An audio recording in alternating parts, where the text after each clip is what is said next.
I found another token, and I do hold a smallish bag of this token, but it occurred to me that I'd never have done any analysis around the token whatsoever.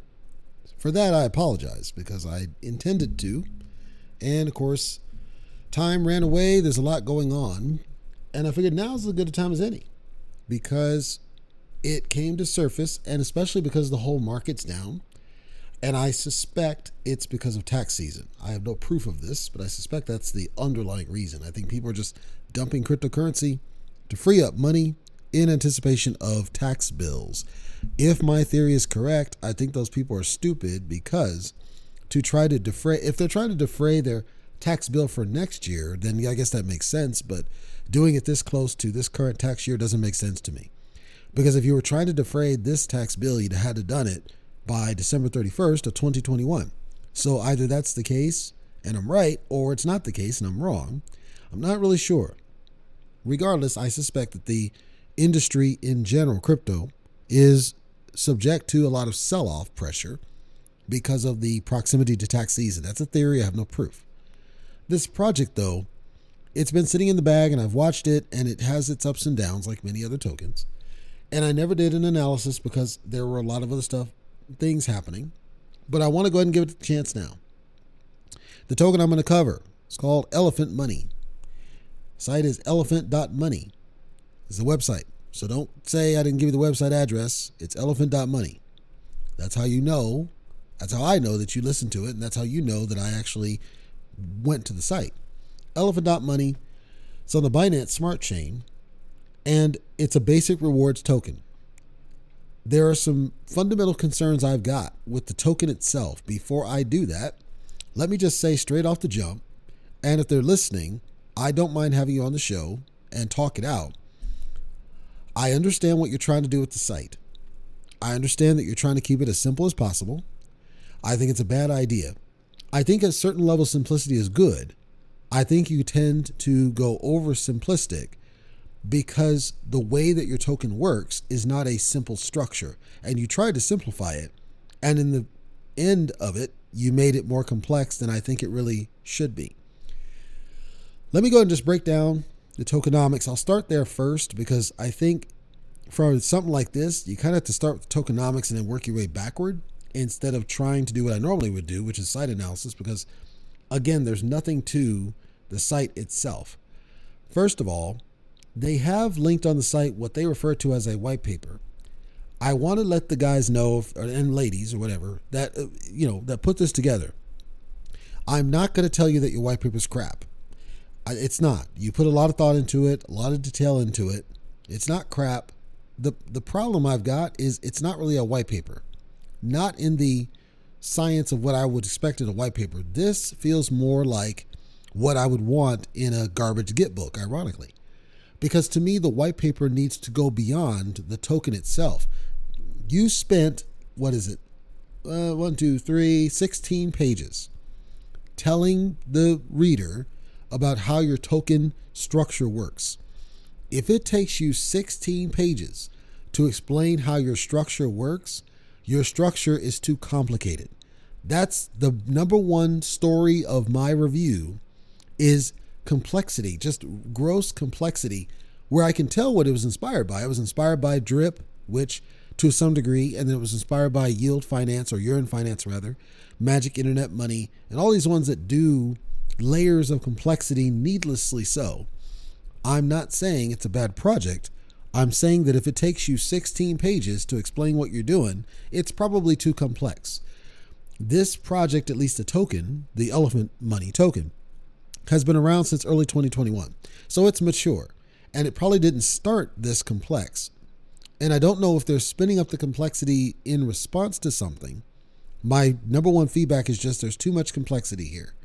And I don't know if you can simplify stuff now, but all I'm saying is that what you call a white paper is not a white paper. This all belongs in the garbage Git book to make it easier to parse it, because it's like so much data, and it's just data. There's no images, there's no nothing. And then your site is bare nothing. Okay, no problem. But I think you should have a little bit more than what we're talking about in the site and more structure to your so-called white paper than what you got. Because as it stands, this to me automatically would turn off your layman investor. That's not because it's a bad project. It's because I don't know that your layman investor is going to spend the time doing it. Like, you're really banking on, at this point, FOMO graphs. People that FOMO into the project because of the graph. Now, they have a medium. The medium does a little bit more to kind of simplify things down. And they do AMAs, and they kind of post the information from the AMAs. And so it looks like they're trying to simplify what's going on. No problem. I applaud them for the effort, at least, in trying to bring some common sense to this thing. It looks like the white paper was just updated very recently. So I don't know what the previous white papers would have looked like. I'm not going to spend the time going into archive to find that. I don't know if it had the same level of data or it didn't. So what I'm going to say is I'm going to do the best I can to parse this down into a simpler form to bring some chaos to this, or bring some simplicity to this chaos, because there's a lot to it. And I would argue needlessly so. It feels like needless complication for the sake of complication. So the core token, the main token, elephant token, okay? They spun it up. It's got a quadrillion supply as of last count. As it was built, they did the half burn like everybody does up front, and then they created a project wallet, marketing wallet. They did a locked liquidity wallet, and then they did what they call a liquidity drive. They say, according to how the structure is built, there's a connection in the past, apparently there was a connection to stable coins, and the liquidity pools were supportive of the stable coins. In this case, like Binance USD was one I saw in there, and then a BDO token that I hadn't even heard of. And then, of course, the core gas tokens, wrapped BNB, Bitcoin, Ethereum, and Cake. And they said that they're no longer supporting those, and instead they have their own stable coin, quote unquote, called Trunk. And the Trunk is essentially pegged to USD, thus making it a stable coin. And so they're trying to keep it all inside the infrastructure. Now, here's concern number 2. If what they did was designed to stabilize the value, I don't think it really worked, because this one it tanked just like everything else during this market. If you're pegged to straight stable coin all the way around, I don't know how it's possible that you could have tanked the way that I'm seeing. When I looked a little bit deeper, it looks like there's still a lot that's still in wrapped BNB. Now, I don't know if that's because they didn't force people off of it and they said, nope, you can stay there, but we're not allowing any new. I don't know why that makes any sense, because the whole description I read off their white paper is the intent is that the trunk is going to be that stabilization. So I would have thought that they would force people off of the older, or here's even better, and they described this, but they didn't seem like they did it, that we would literally take those coins and use them to mint this trunk so that they're no longer in those tokens. It didn't seem like they did that. I'm not sure why. If the intent was never to force that issue, I would question why not, because otherwise, what's the value of doing it as a net forward?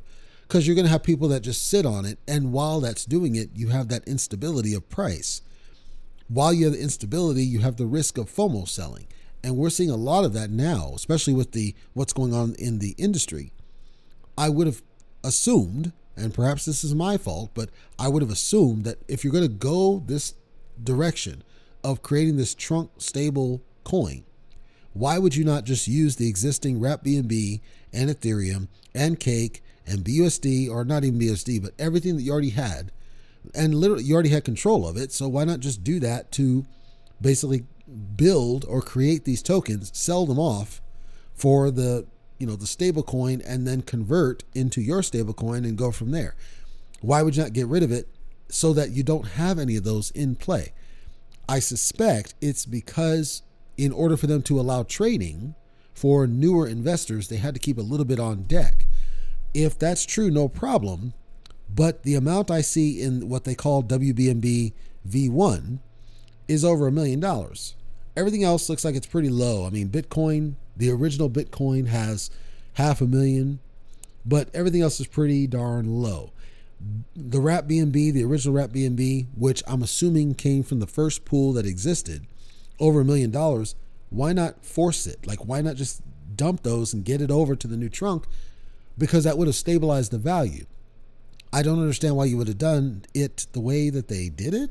Because if my theory is correct, and I'm not saying it is, I'm saying if it is, that means that even if you were to do it now, you've lost significant amounts of value. So if you were to take action, you're going to realize a loss in the value across the pool. Whereas I would have gone ahead and done that when things were up, or at least built the mechanics to where it did it over time. And they describe like drip mechanics and everything else, but that looks like it goes to the investors, not to the tool, to the pool. So that's a confusion to me. So number one is the white paper is not really a white paper. It's more like a tech spec. It's what I would expect to see in Garbage Git book because it's technical in what it talks about. And it's good information, but it's not, to me, that's not white paper. Like, I don't see anything about who these people are. I don't see names. I don't see faces. I don't see contact information. What is their background? What is their structure, strategy? None of that's in the white paper. The reason that you decide to go this route. Why does this thing exist? Why do you feel this is the right answer? Why did you build it when you did? Why did you build what you did? Why did you make these changes? I know what they would say. It's all in the AMA. I think it needs to be in your white paper. That's the whole point, because people are searching for this information. And I don't think it should be trapped in a video, because videos are not, the content of a video is not searchable unless you provide a transcript, which you don't. So I'm saying all of these answers, like you don't even have an FAQ section that I can see on here. Even something so simple as that to help answer these basic questions. But I do think your white paper should have the who's and the what's and the contact and the credentials and what got you here and why did you create it and what's its long-term vision. I don't see any of that stuff. It's just a tech spec. It's fine to be a tech spec, but I don't think it fits a white paper definition. So I'm going to say they don't have a white paper because they really don't. It is audited, and there's a couple different audits, including a CERTIC audit. The CERTIC audit didn't flag anything major. It didn't get the highest score, but it didn't flag anything major. Chances are the audit, and the audit was done a long time ago, so I'm not sure if any changes were done at some point in the past that would necessitate a new audit. I did run the token through marketmove.ai, and the contract looks pretty darn clean. Ownership is not renounced, and for the most part, the owner doesn't have too much privilege. The comments in the code are pretty darn good. They did a really good job of commenting their codes. I give them credit for that. And they explain what different things do, and they're not, it's not overly like convoluted like Seifu, for example. It's actually pretty straightforward, clean in the way that they broke it out and what functions do what and why. So I got no issue with the contract, and Market Move doesn't either, and the audits don't either. So the code seems clean. So I guess at this point, if I'm breaking it down, I think social media might be a slight concern because they have a diversity of social media, but because the site's so sparse, you can't tell what is their social media preference. I suspect it's Telescam, but I don't know. They do have a Medium. The Medium is getting updated. They do have an Instagram. They do have a YouTube. They do have a Linktree. So they have varying social media. They do not have a Reddit that I can see. There probably is one, and they don't consider it theirs. If they don't, I think that's a gap. I think they should embrace Reddit because, again, you heard me. I think Reddit is one of the key ways that you can, work this better, is keep up to date with all of the social media platforms that are searchable. And Reddit is definitely one of those. I looked at their YouTube videos. The YouTube videos are mostly informational videos. There's nothing wrong with that. Better that we have more information and helpers than less. They're more instructional in nature. I'll say this, and this is in some of their documentation too. I don't agree that you should recommend MetaMask. MetaMask has been hacked. MetaMask has been cracked. MetaMask has had issues. No. If you're going to recommend wallets, what I would say is you need to support Wallet Connect, which allows you to basically use any wallet you choose. You can recommend MetaMask if you're not, familiar with other wallets. But I think you need to also talk about things like Coinbase Wallet rather, which I think is garbage. But for beginners, Coinbase Wallet's 10 times better than what MetaMask is doing by far and away. I would recommend Trust Wallet. I would recommend SafePal. I would recommend some of the other ones and stop fixating on MetaMask. MetaMask makes sense for the developer because that's how you connect it to the contract builder and to Solidity to load liquidity and launch and da-da-da. So from a developer perspective, it makes all the sense in the world. For your layman user, MetaMask is the worst wallet of the bunch, in my personal opinion. So it's fine to at least talk about it, but I'm saying I don't think you should lean towards any one. I think you should talk about the big four. Trust Wallet, Coinbase Wallet, SafePal. I would even throw in Binance Wallet because some people outside the United States could use Binance Wallet and probably do. Very few regular consumers day to day, I'm talking outside the crypto bubble, are using MetaMask because it's garbage. It's a garbage wallet. It's had issues, and the only thing it's really good for, in my opinion, is the ability to get to OpenSea the fastest of all the wallets. It's your project. It's your prerogative. I'm just saying I don't support that at all. The last thing I'll call out, I did look at the graphs and the price movement, of course. With the current situation, it is trending down, but that's because we're dealing with somewhat of a bear situation right now. I believe it's because of tax season. I have no proof of this. But when I looked at things like sentiment, so there are ways you can get a sense of the sentiment of a project in social media chatter. I would say this is one of those projects where, and I don't know if it's a good or bad thing, but this is one of those projects that's just kind of there and nobody's really talking about it. There's mentions, but it's not like nobody's against it. Nobody's calling it a scam and nobody's like, it's kind of just there, which again, I don't know. I'm not saying it is or isn't a good thing, but it's something to note. Most projects, if you look at them, they're going to fit in one of two categories. You've got the cult, like Saitama, which hopefully is breaking here soon. But you got like the cult situations. You got ones that just have vociferous followings, like SafeMoon, for example. I'll use SafeMoon. It's a great example. If I take SafeMoon and I compare social media sentiment of SafeMoon versus Elephant Money, SafeMoon's positive chatter, I'm talking how many people are upping this guy, is arguably double what this one's doing, even though SafeMoon's had major issues. SafeMoon, I believe, is a V3, and it's had major issues. It's had all sorts of stumbling blocks that, from what I can tell, Elephant Money never had. But yet it's been able to keep a positive sentiment more than these guys have. I don't know what that's a cause. I don't know what the cause of that is. I don't have that answer. I'm calling out that in what I see, I suspect that the neutrality of coverage, the lack of positive coverage, could be indicative of how convoluted the documentation and the structure and the build is. That could be a thing. I'm not saying it is. I'm saying it could be. So for the naysayers, I'm not making any direct anything. I am going off what I see. I see needless complexity. I see a need to really simplify. I think they tried to do something that's really cool, and it, once you get it built and you get investments in and you start going in the ecosystem, it does look like you're getting good returns on stuff, like with Trunk and, the Stampede process, which is a whole different thing, and the Elephant token itself just holding. I got you. I'm not saying there's not something here. I'm saying that there's so much here. I'm not sure it's not overcomplicated. It definitely reminds me a lot of Yearn Finance. It reminds me of the whole PancakeSwap ecosystem before they changed it, because PancakeSwap had something similar. You're like, okay, I got BNB or BUSD, and I need to buy this cake, or I need to do this syrup, and then this other here, and a baby is another one. Okay, you got baby, and then you got milk, and then you got this and this, like layers of needless complexity. And I'm seeing this more and more with tokens, and I'm not a fan of it. I understand why they're doing it, and I got no problem if you create a stable coin that is yours. But I do think that excludes people outside the crypto bubble. People outside the crypto bubble are not going to buy into another stable coin that doesn't let them buy and sell it just like they would do any of their other portfolio tokens. So I think at minimum, you just settle on one token in addition to the one you create so that you're not excluding those outside the bubble. So for these guys, recommendation number one, I think you need to reintroduce at minimum BUSD. If you're not going to do USD Tether, at minimum BUSD.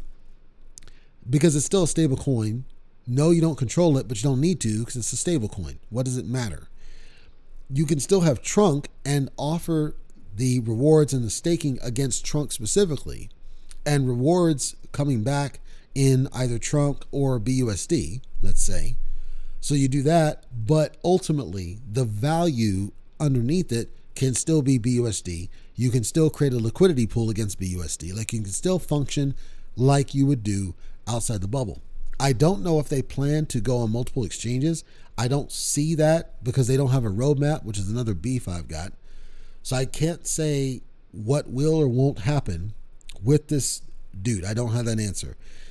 Again, their website is oversimplified in my mind. They did a good job of doing the best they could of trying to make it easy to consume.